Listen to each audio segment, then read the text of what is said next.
people think that I may be picky, pick around too much. I don't mean to. I don't mean to be walk around with a cloud over my head. But I do look at the songs when we sing. We love our hymn book. I think it ought to be second to our Bible. I'd hate to think what it would be like if we didn't have a hymnal to sing by. I really don't even like to go into churches and have the songs up on the wall. I still like to hold the songbook and go because when it's gone up there, it's gone. But when it's still there in front of you, you can examine it a little bit. We just got through singing something that I just want to. I don't want to be picky, as I said. But we sang that third verse there. It says, "Nothing we need shall be provided." I mean, He will provide, and that's scriptural. But the next line says, "All that we ask,"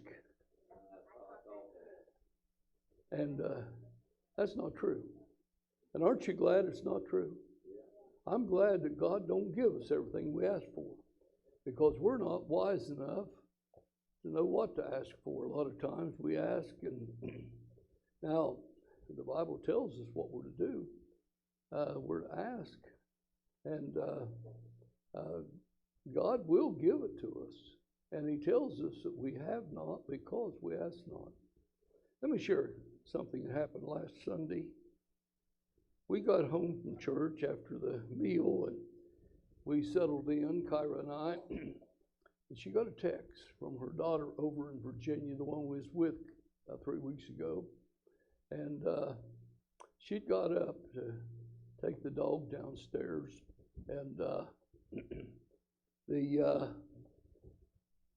she had to take it out. Now, they got Bear, everything else over there. I tell you, I'll be honest with you. I don't think I'd want to go out, even with the dog. I might go out with a cannon because you don't know what's going to be out there on the other side of that door when you go out. They live so far back on that mountain that we can't even call them because of the phone service. And she went out and come back in. She felt faint, and she started looking for the bathroom. She let the dog go back up the stairs, and she started looking for the bathroom. And she walked into the walk-in closet and passed out. Hit her head on the wall as she fell down. When she come to, she hollered for her husband. Long story short, she spent 5 hours in the hospital. When she did come to, she lost all of her motivation skills. She couldn't talk. She slurred her speech, and was sure that she had a stroke. And that's the news we got. And it wasn't very long after that. Kyra was trying to call her and couldn't get through. And the next bit of news we got that they said she did not have a stroke, and she did have to go see some more checking, but everything turned out well for her. It wasn't maybe 30 minutes after we got that bit of news that we got a text from my grandson's daughter, my grandson's wife, and she said they was in Adena Hospital with my grandson Eric, and he was in AFib. And then she did text us back a few moments later and tells us that they took her out of the room and they're shocking his heart back, 40 years of age. Okay. Mildred, my wife Mildred, and I raised Eric. And I'm telling you this, I told the church Wednesday night, but I'm telling you this to tell you, you know what, we pray a lot of times, not Thursday night, Wednesday night. We pray a lot of times, and we think, does God hear my prayers? And every day, not just once, but twice a day, in the morning and at night, Kyra and I go through our family. We go through our church family. We go through, and sometimes I think, the Bible tells us we're not to pray repetitiously. I'm glad that we prayed for our kids that morning. We don't know. We don't know. And oh, if I could encourage you to do anything at all, is pray. And I don't care how much the devil tries to hinder your prayers, pray anyway. Pray for one another. Pray for us.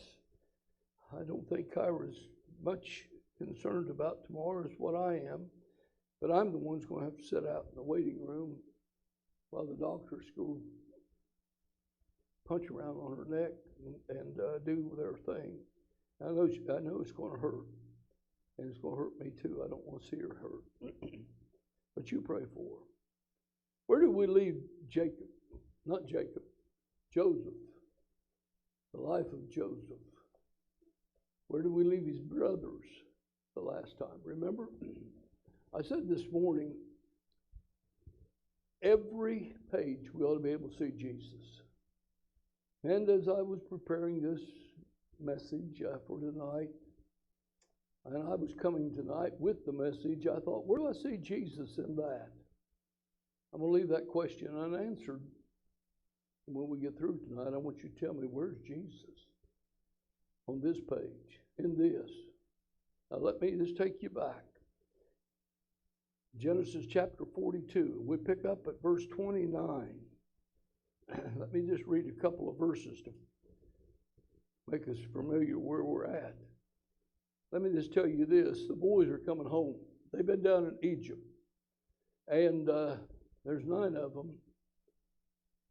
There's 10 went down, but only 9 came back because Simeon has been locked up in prison.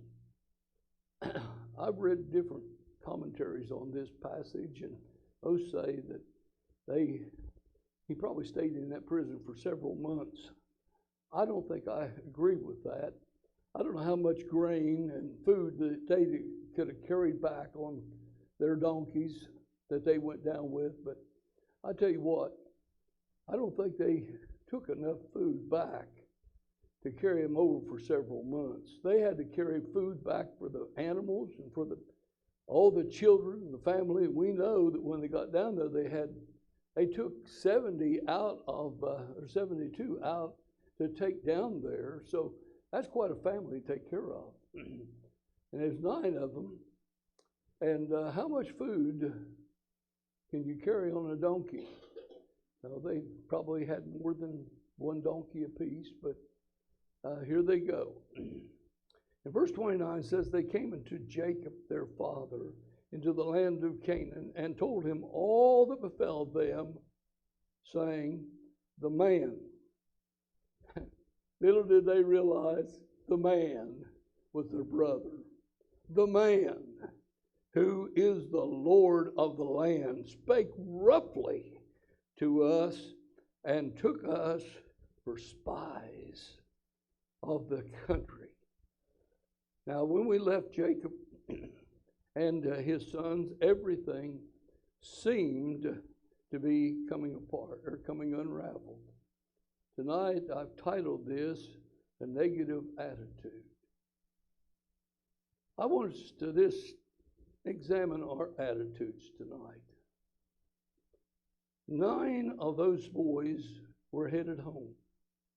And they're going without Simeon, who's locked up in jail, and that's good for him. I'm glad he's there.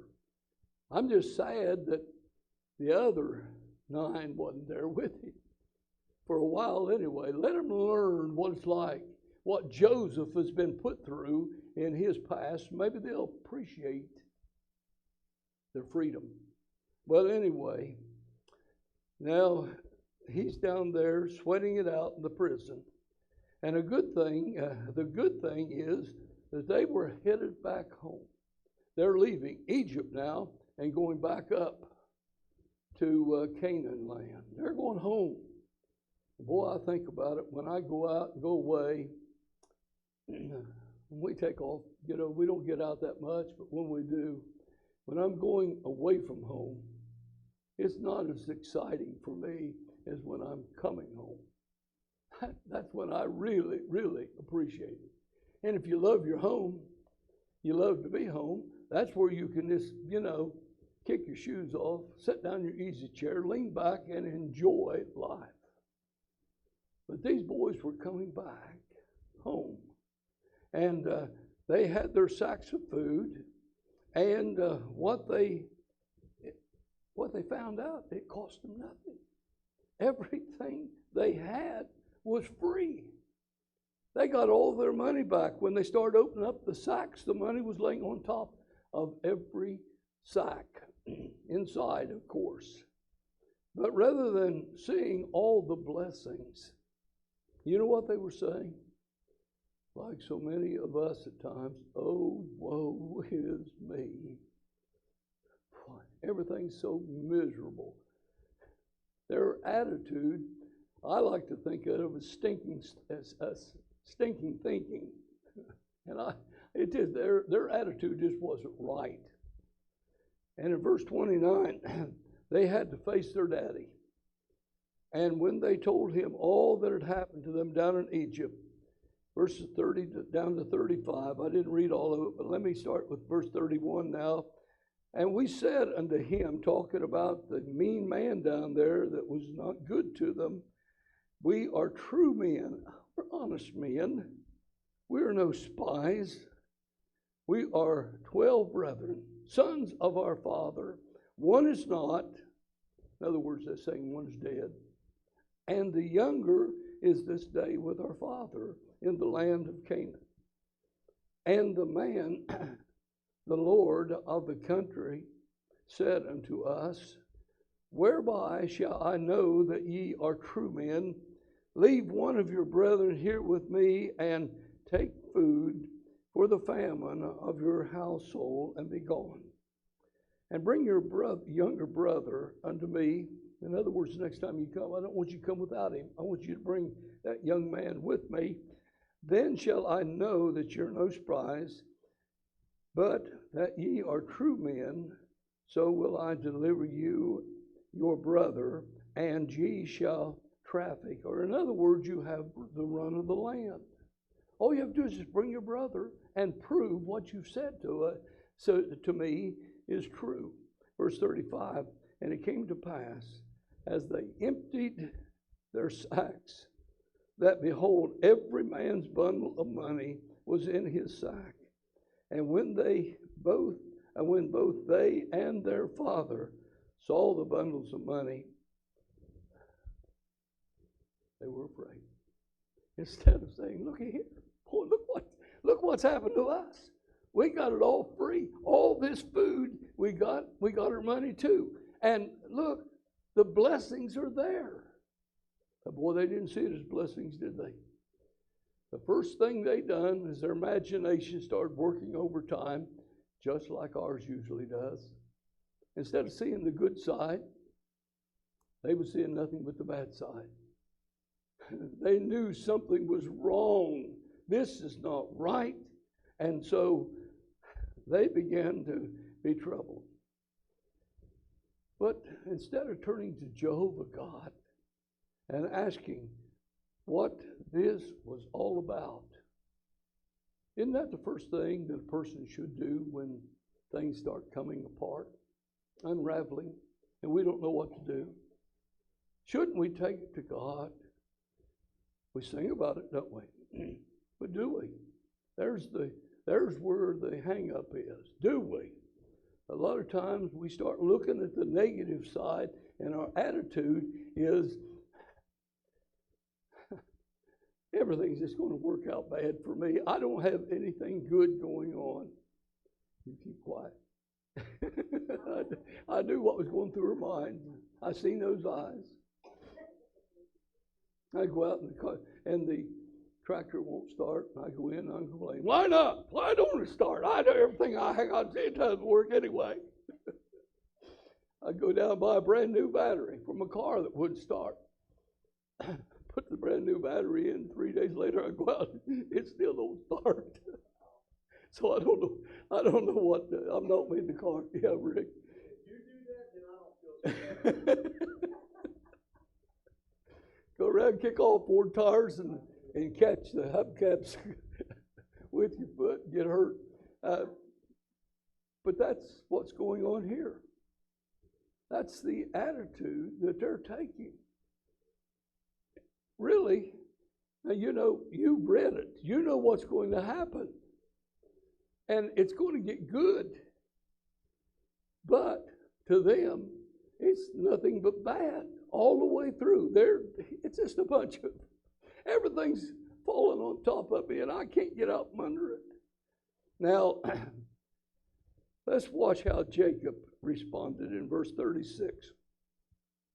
And Jacob their father said unto them, Me have ye bereaved of my children. Joseph is not. You know what he's saying? Joseph's dead. And Simeon is not. You know what he's saying? Jim, I wouldn't give you a nickel for Simeon's life. He's dead. And ye will take Benjamin, little Benji, away from me.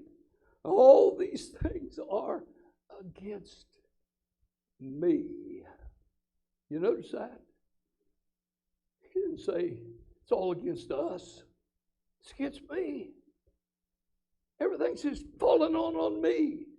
That's all Jacob could see was me. Instead of saying, thank God, for he must have something good in all this. Show us, God, what it is.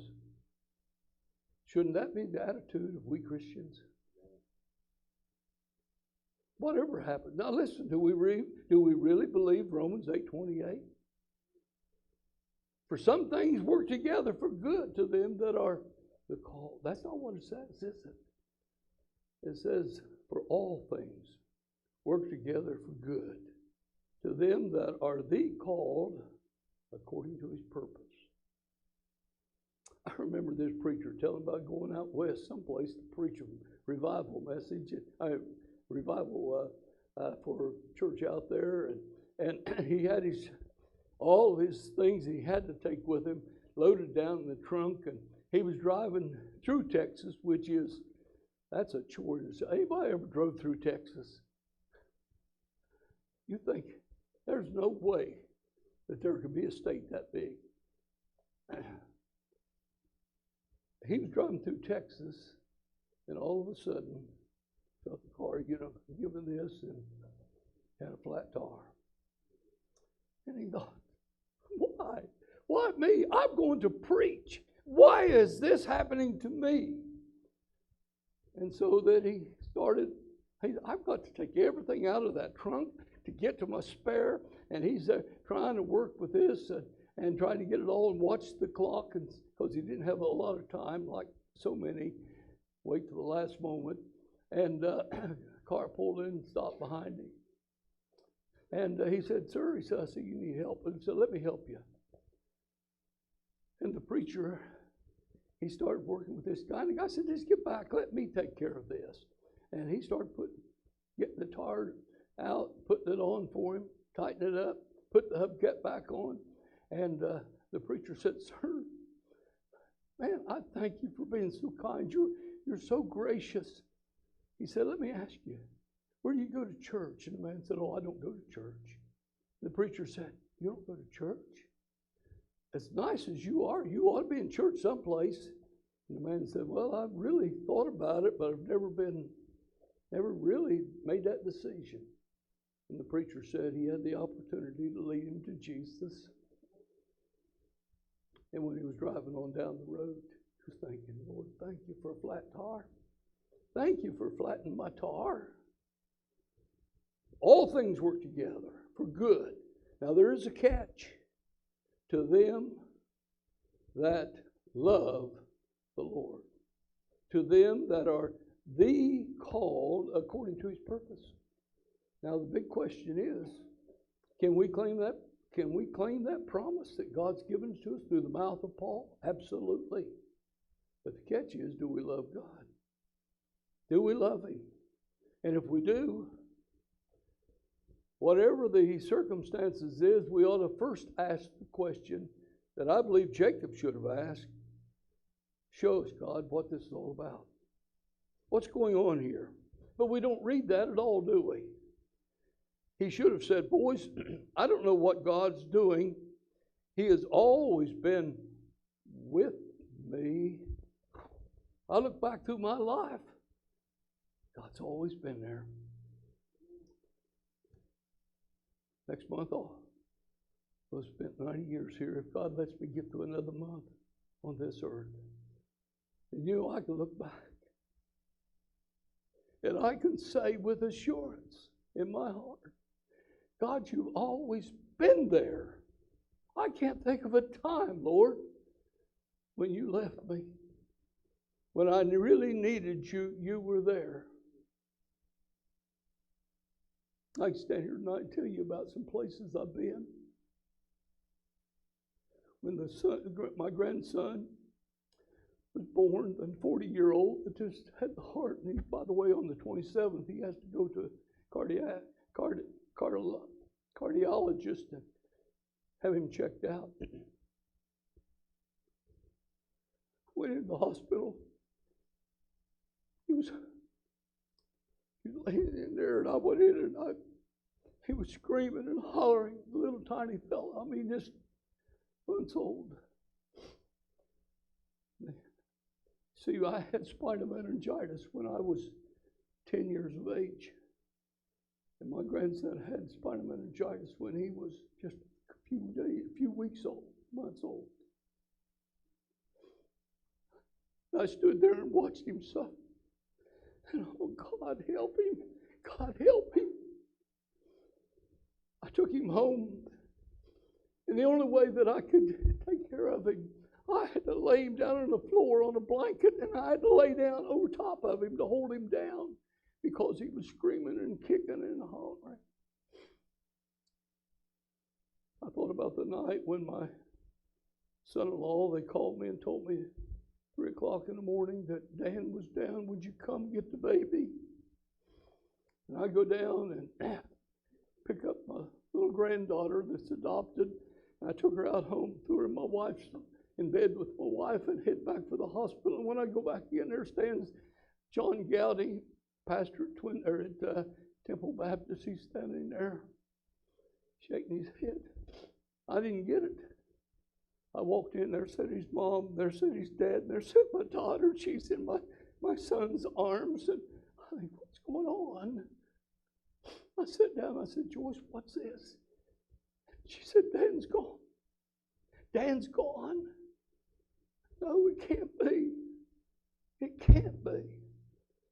But it was. I walked the hallway in the Old Mercy Hospital. My daughter-in-law, my son's wife, the only son I got, his wife laying there dying of cancer. I see my son standing yonder beside her and singing every song. And she just kept saying, sing another one, Eric. Sing another one, Rick. Sing. And she's gone. I walked the hallway praying, oh God, please don't take my daughter-in-law. Don't take my son-in-law. That's the reason why I know some prayers God don't answer. Yeah, but you know what? I look back now, what I started to say. In every situation in my life, God's always been there. I've always come out of it. When my wife was dying, I was walking up down Oliver Road. My daughter was out there taking care of her. I'm going to go into all the details there. Neighbor come out and he said, Don, won't you come in and have a cup of coffee with me? And I said, not now, Larry. My wife's up there dying. And I'm just trying to walk it off. Listen, we all have had those experiences, I know. But I'm just bringing it up to tell you that as you look back, and there's nothing that God has ever put on us that He hasn't provided the grace when we needed it. His grace never fails. Never. Is not this the way that we should have responded? I say that Jacob, I look back and I see how he's brought me this far. I know he's in charge and he's not going to leave me now. Jacob's had a whole line. He's a whole lot older than at this time than I am right now. I mean, he's up in his hundreds. Shouldn't he have learned? He should have been able to take those boys aside, and he should have said, boys, I don't know what God's doing. He's always been with me, and I know he's with me now.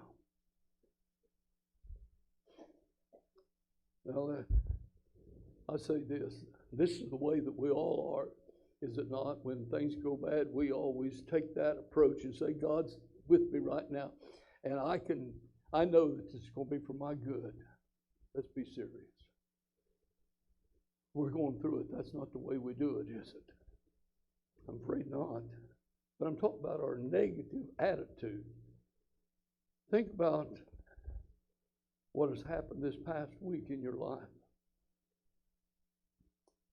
Maybe not this past week, but over the past weeks, sometime or another, we've been in that place where we've looked on the situation and it's overwhelmed us. All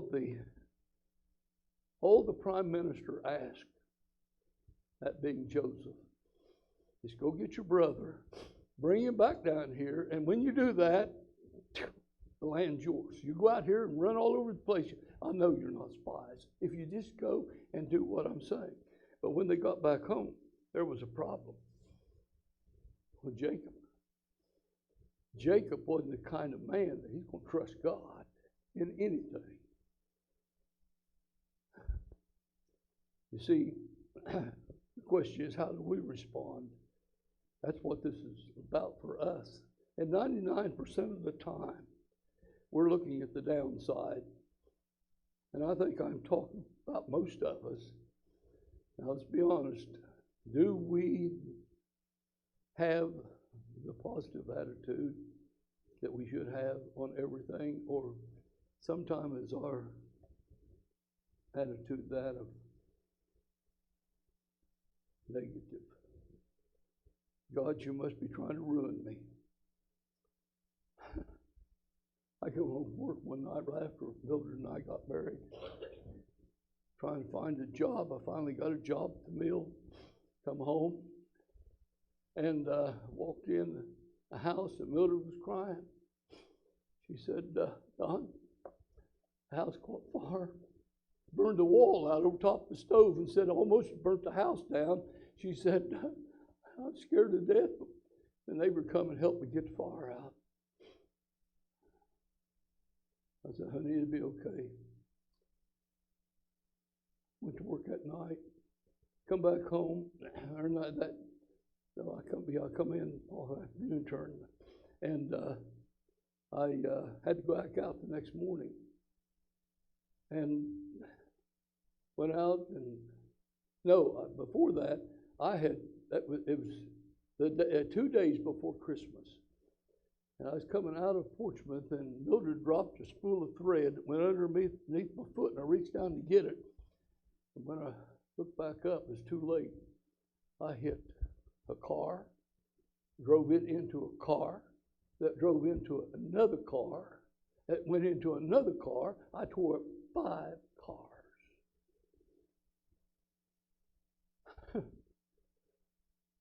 I called my insurance, and you see, I just got out of the service when I got out of service in just right before that. I got out in April, but I thought I had insurance. But when I left Illinois, my insurance, they canceled it. And I didn't know it. I was ruined. Never got out of that. Well, I'm here. I did. Then, a couple nights later is when the house caught fire. I didn't have a car. It was tore up. It's totaled, as a matter of fact. We wasn't hurt. Nobody else was hurt. But my dad brought he come down and got me and took me up. And he had a ton truck. And I come down and I turned the key off. I pulled it in the driveway, and I should have turned it, I think, straight up and down. But I turned it all the way off where the radio was, because I had to go out to work in the next morning, and I was going to drive a truck. truth. You just can't make this kind of stuff up. I got up that morning. I thought, well, I seen what they're done. I thought, well, if I can I had just a little way off my driveway, and I thought if I can just get this thing started, maybe it'd give me enough that I could choke it with the clutch. Start it with clutch. I pushed it back and it didn't start. But guess what? I was across the highway there on Bonser Run. I look up and here comes a guy down the road. And I take off a runner, and I'm standing out in the middle of the road trying to flag him down, and he thought I was going to do damage to him. So he just almost barreled me down. I jumped out of his way, and he was looking back at me, come right around, smack right in the side of my dad's truck. Like I said, you can't make these things up. I was a Sunday school teacher in this church. I was a deacon. I had it all. I think I had 5 offices in this church. I go home that Saturday night. I had to teach the next morning. And I told Mildred, I said, you go on to bed. I'm going to stay up, study my Sunday school lesson. I doubt if I'm going to bed tonight. And I sat down and opened up my Sunday school quarterly, and right across the top of the quarterly, it says, worry is sinful.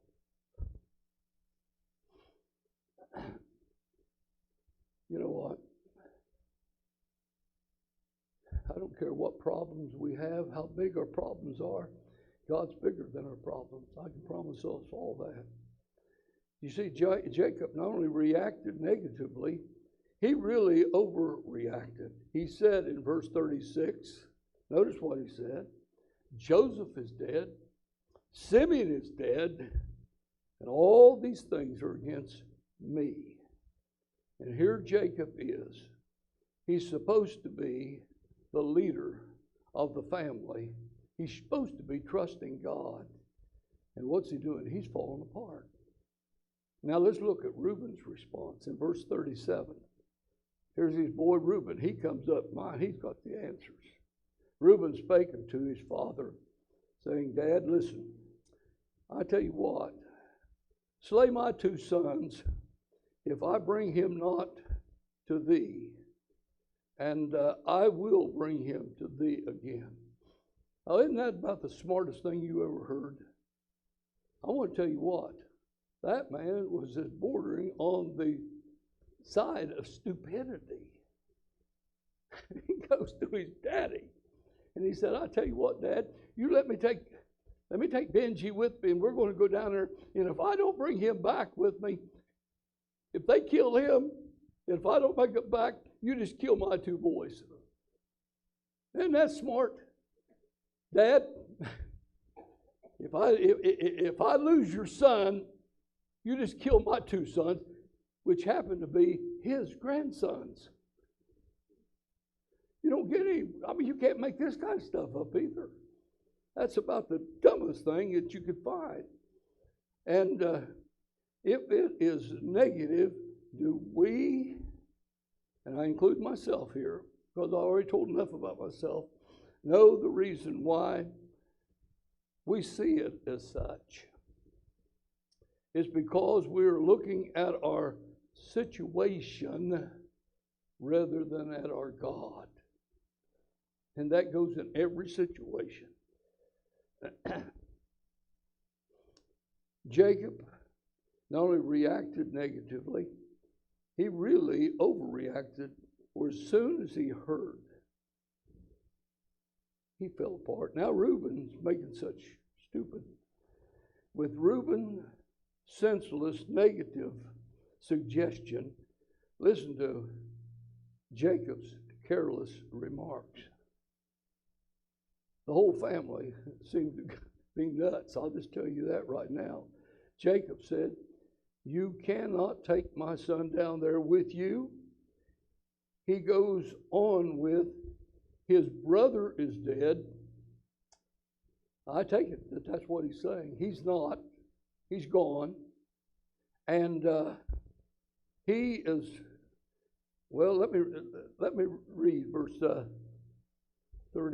38. And he said, my son shall not go down with you, for his brother is dead, and he is left alone. If mischief befall him by the way in the which ye go, then shall ye bring down my gray hairs with sorrow to the grave. And again, he's talking about the personal pronoun there, my. That's all he's saying. And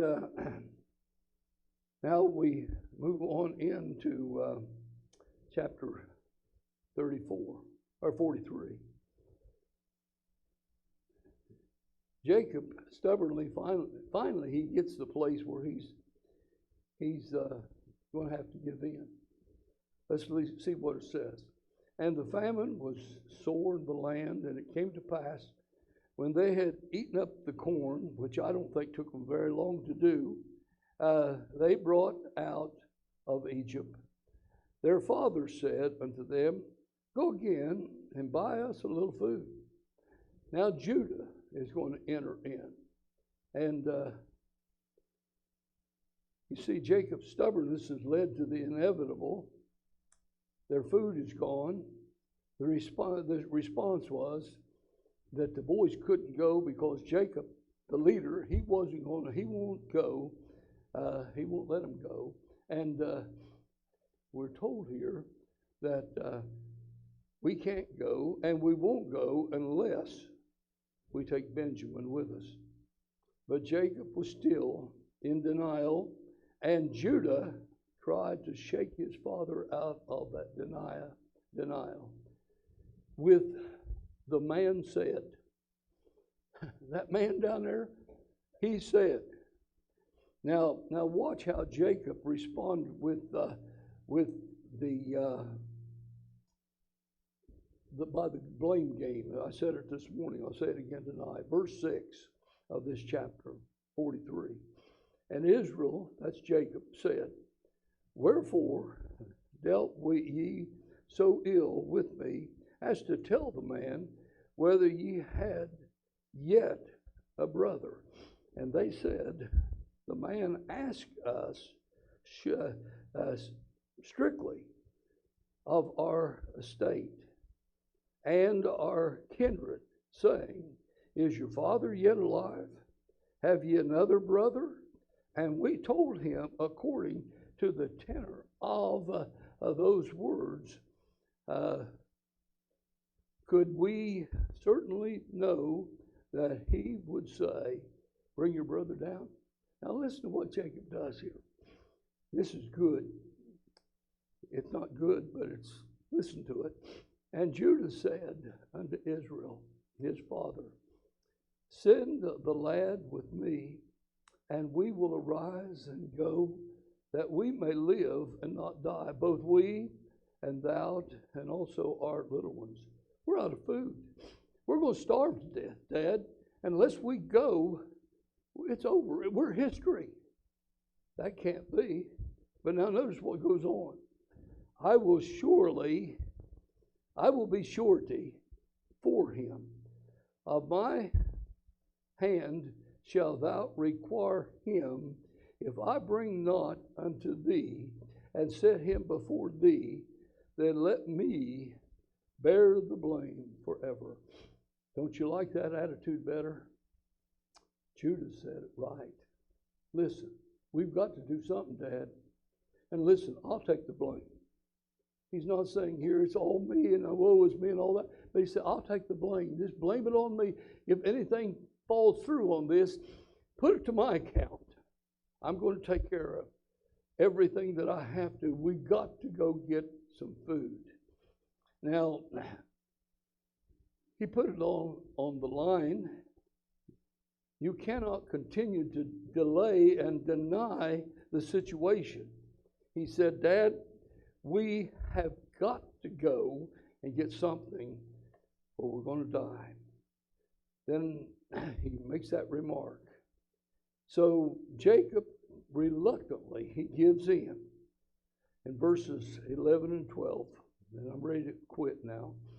And their father Israel said unto them, if it must be so now, do this, take of the best fruits of the land in your vessels, and carry down the man a present, a little balm, a little honey, and spices, and myrrh, and nuts, and almonds, things that they don't have down in Egypt. We got them around here.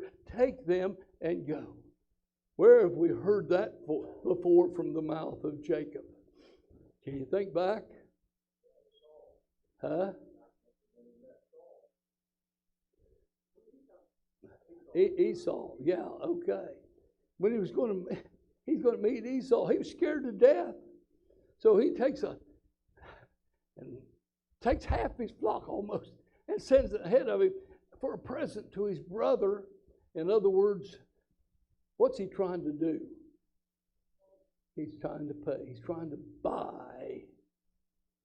Instead of simply asking God to take care of the situation, no, he's going to take care of it. He's going to buy his way into freedom. What's his name mean? Jacob.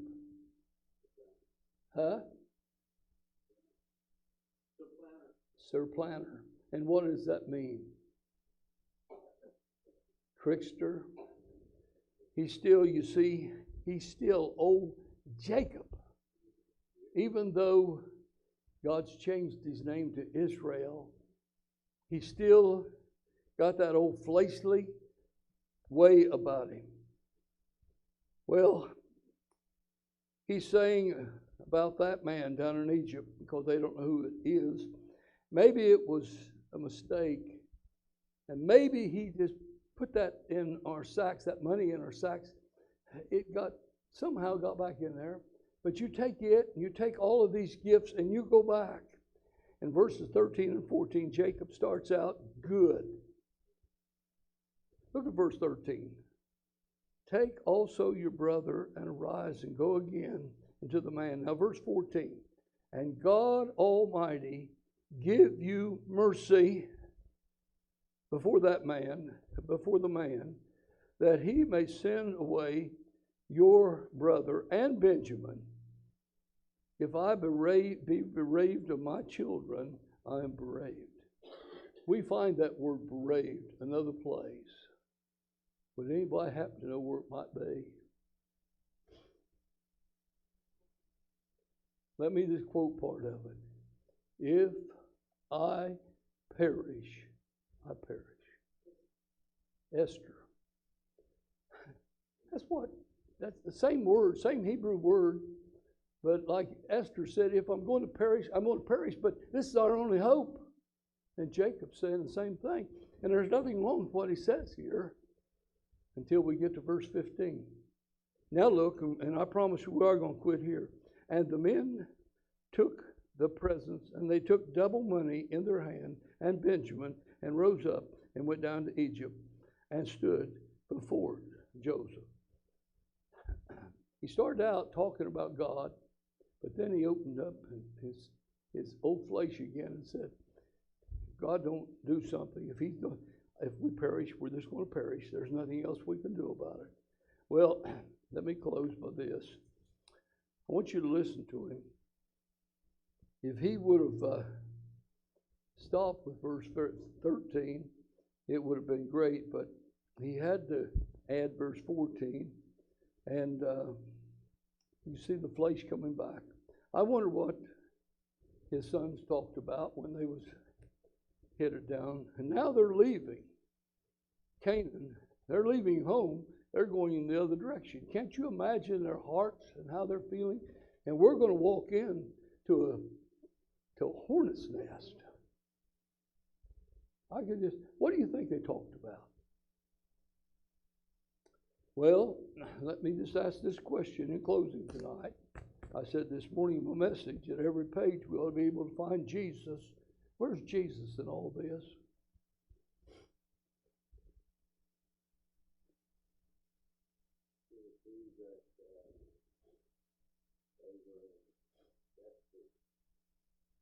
Yeah, and why are they dead?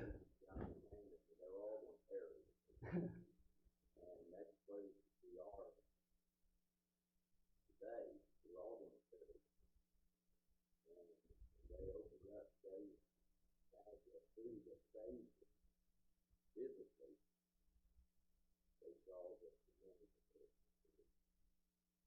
You think God wasn't taking care of them? And who is the God's taking care of them? It's Jesus Christ. You know where he's at? He's down in Egypt. They didn't know it, but he's down there in Egypt. And he's looking out for them. He's going to take care of them. He's not going to let them die. And you what? As God's children, he's watching out for us. And he's not going to let us die either. We believe that. I mean, we can't die. Did you know that? Every one of us that has been born again, we cannot die. We might die physically, but that's as far as death can go with us. We're not going to die spiritually because we have security in Christ Jesus. Now listen to me. Brenda and I was back there praying earlier tonight, and we're praying concerning the situation of our country. I'd like to see a revival in this church, wouldn't you? At what cost? How much are you willing to have a revival? Remember 9/11? What happened? Churches started filling up. Let one bomb land on this nation of ours, and I want to tell you something, churches will be full.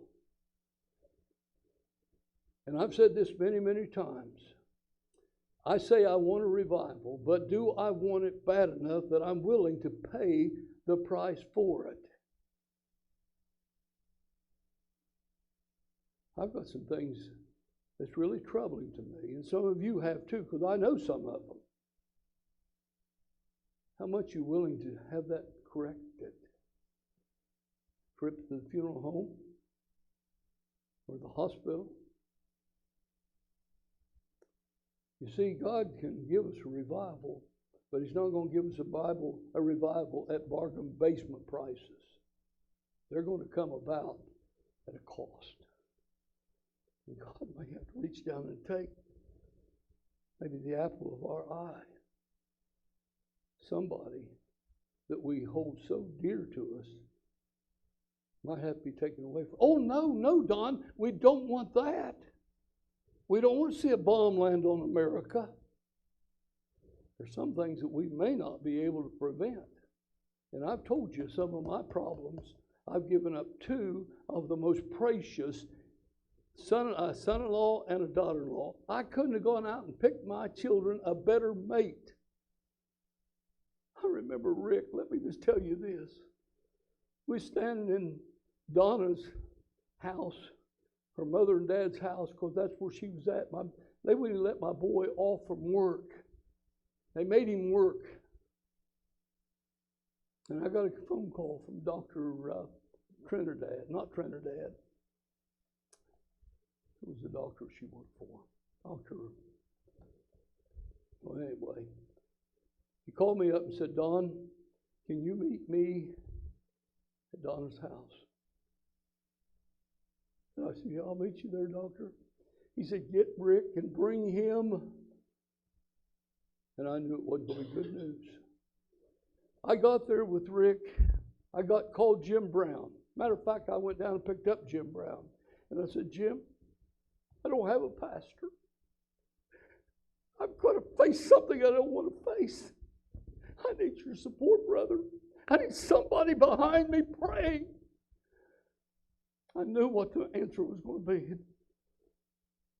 And the doctor came and he walked in after we got there.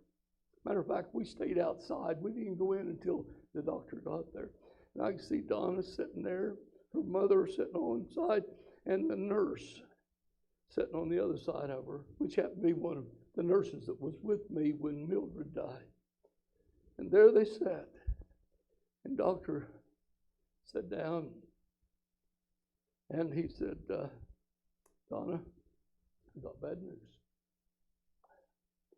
The cancer has gone off into your lymph nodes. And Donna's sitting there with a smile on her face. sitting there with a smile on her face, as big as Texas. And he said, Donna, you don't understand. She said, no, doctor, you don't understand. He said, Donna, I'm telling you, you don't understand. And Donna looked over at him, and she said, doctor, and by the way, she worked for him. She said, doctor, here's what you don't understand. You see, you're not in control. God is. And we're praying that God will heal me. And if he don't, I'm going to a better place. And I will be healed. And she says, if he don't heal, and by the way, I turned that around. At first she said, God can heal me. And if he does heal me, Rick there is going to have a better wife. And then she said, if he doesn't heal me, he can go out and find a better wife. 28 years ago. He hasn't found a better one yet. And I've said this many times. I don't think there's a better one out there, because he never did find another one. He sat over to my house last night, and every time he walks out that door, I know he's going home by himself. Spend another night by himself. It's been going on this way for 28 years. You think it don't hurt, Dad? Sure it does. But I still believe that God's in control. God knows what he's doing. He don't make mistakes. Well, Rick can't bring Donna back like David and his little baby. Rick can say, I can't bring her back, but I can go to where she is. And that's the way we feel about her. Any questions tonight? Want to listen? Negative.